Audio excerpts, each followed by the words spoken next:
যে সময় স্কুলে খেলার মাঠ আছে, যদিও আমি ক্রীড়ামন্ত্রী নয়, আপনারা শুনেছেন আমি কিন্তু মাননীয় ক্রীড়ামন্ত্রীকে অনুরোধ করেছি, ভাই এখানে তো একটা ক্রীড়া ভিলেজ করা হবে, এটা কুমিল্লাতে যেন করা হয়। উনি আমাকে কথা দিয়েছে কুমিল্লাতে করবে, আমি আশা করি এটা কুমিল্লাতেই হবে। এখন প্রয়োজন একটা সঠিক জায়গা খুঁজে বের করা, আশা করি আমরা সবাই মিলে সঠিক জায়গা খুঁজে বের করতে পারবো।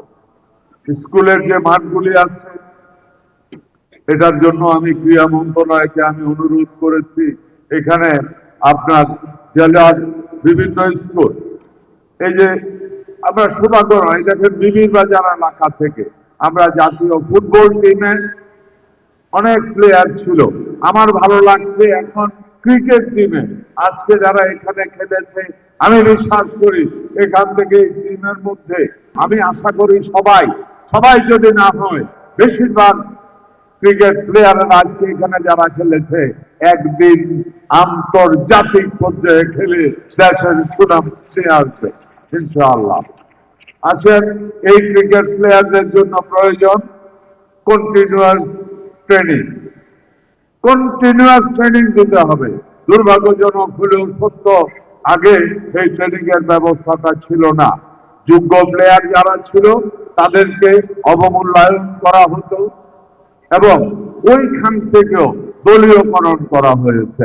আজকে আমরা এই খেলাতে যারা আছে, এখানে যারা আছে, আমরা কোনোদিন এই সরকার এবং এই ক্রীড়া জগতের যারা নেতৃত্ব দিচ্ছে তারা কোনোদিনই জিজ্ঞাসা করে না যে আপনি কোন দল করেন।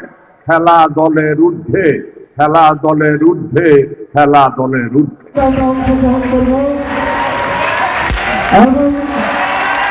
এই সময়টি আমাদের জন্য গৌরবের, আমাদের জন্য আনন্দের, আমাদের জন্য উদ্ধারের, আমাদের জন্য উচ্ছ্বাসের।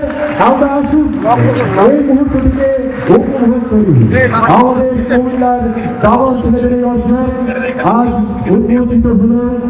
সৌভাগ্য সুখী আমরা আলোচনা পর্বের পরপরই সংবর্ধনার পরপরই আমরা উপভোগ করব দেশের প্রখ্যাত ব্যান্ডন সংকলনের পরিবেশনায় বরঙ্গ সাংস্কৃতিক অনুষ্ঠান।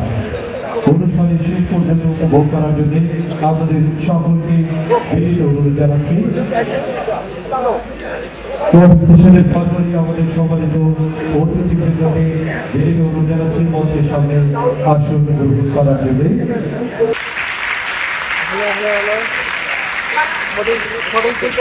যে স্বপ্ন সে পূরণের জন্য আমরা এগিয়ে যেতে পারি, সহযোগিতা পারি। বন্ধুদের সেই দামাল ছেলেদের হাতে অতিথিদেরকে বিনীত অনুরোধ জানাচ্ছি।